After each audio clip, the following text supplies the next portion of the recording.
directly proceed to the next course, which would be masks.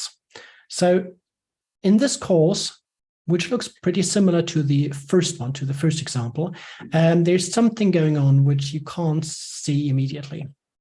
So you do have an image here for each activity, but the number here is not part of the image. It's actually a mask which is put on top of the image.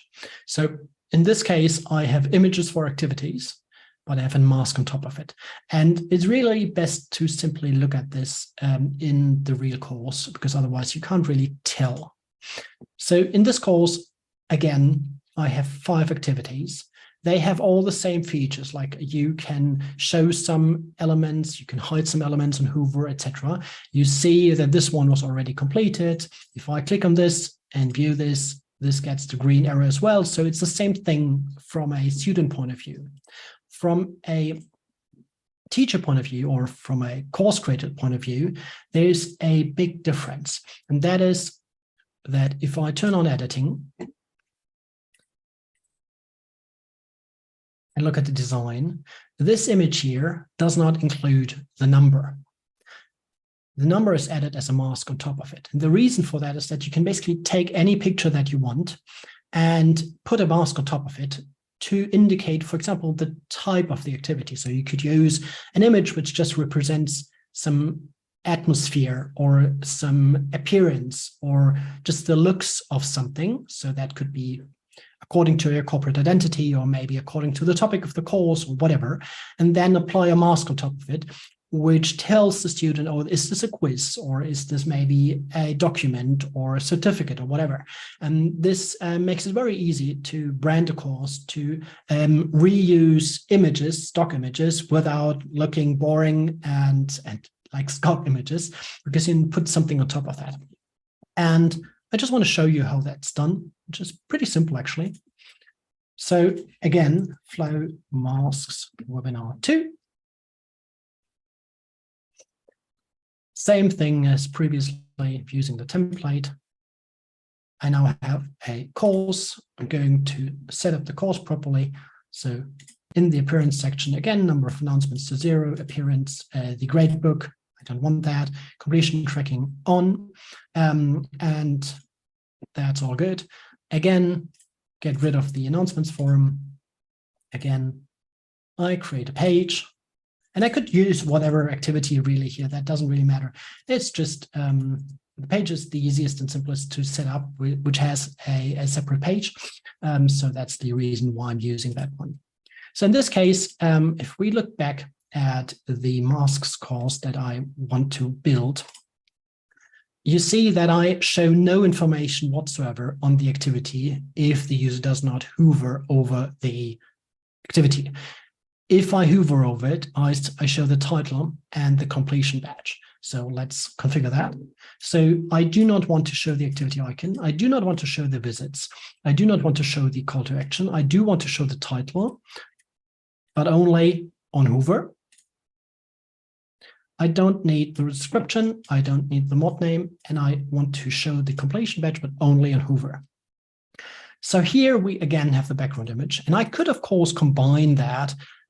So I could now use the background image separated for incomplete or complete, but I already showed you how to do that, so there's no point in showing that again. So I'm just going to pick one of the images, which is a really nice one. I like that. I'm going to, again, center it and set it to cover so it fits nicely into the tile. And what I'm now going to do is I'm going to use a mask.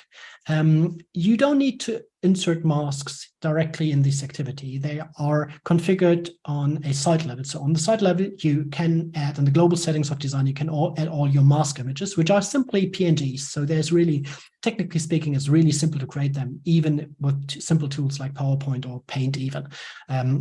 So you can just add any mask that you have in here, or you can use one of the masks that we provide. We have a free package of masks, which includes, I don't know, dozens of masks with numbers and activity icons and other symbols, which you can simply download and upload to your Designer global settings. And then I'm going to place that to the bottom right, and the mask size should be cover. I know that for that mask, that's the right configuration. That's why I'm using that. And I want to, again, set the activity title to white because that looks best on the type of image, which is not really dark, but it's still more dark than bright, if that makes sense. So if I do that and show you that here with editing turned off, you see that I've got an image and I've got the number on top of it. And if I just show you that image real quick, let me just pull that in here. The image obviously has no mask or no number on top of it. And the idea is really to be able to use as many images as possible without worrying too much about the image looks and whether the image can actually transport and inform the student about the type of the activity, but also without using the generic icons which Moodle provides. So it's kind of getting rid of all the elements that Moodle provides for a course activity, at the same time using something bespoke, custom, that works best for your organization and for your audience. So what I'm going to do is I'm going to just duplicate this 3 times so that we have more activities in here because it just looks nicer, and to repeat the steps just 2 more times. So I can keep the same configuration here. Just going to replace this image with another one. That's really nice too. And simply say I want to have number 2. And of course, that could be anything that you want in here, just depending on the masks that you uploaded. So that's 1 and 2. And let's do it one more time. There we go. Get rid of the copy. Oh no, that's the other thing. There we go. One final image. I think that's nice. Yeah. All of the images are really nice, but that's the best one. All created in Midjourney, by the way. So they're all AI created. If you're interested in the prompts, just let me know. I could share them obviously.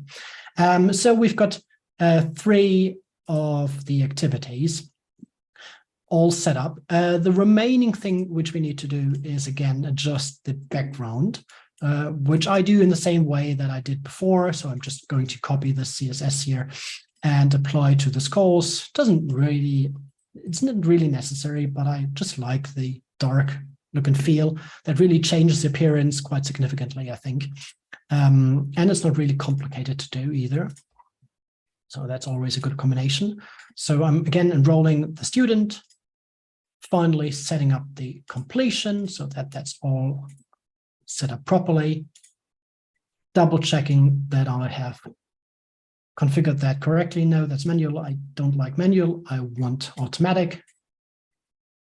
And now we should be ready to go. So I'm going to log in as a student, which I just enrolled into this course.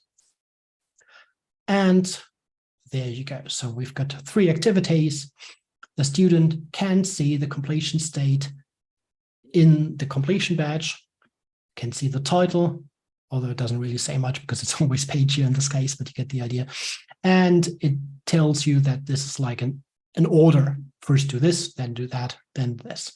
Of course, you could, in a real scenario, maybe have something like a document icon here and maybe a learning icon, like one of those hats, graduation caps here to tell the student that that's a learning module, or maybe a video symbol or whatever. And maybe a certificate icon here or something which indicates it's for the evaluation. And that would be part of the consistency. That would be part of the branding maybe, or you can maybe have your company logo attached to that. And we've actually done that for one of the courses that we have, where we just put the company logo on each of the activities that has provided the content. And it looks really professional because it has something like the author of the content attached to it, which does really make a difference. So that's all that I have to say for masks.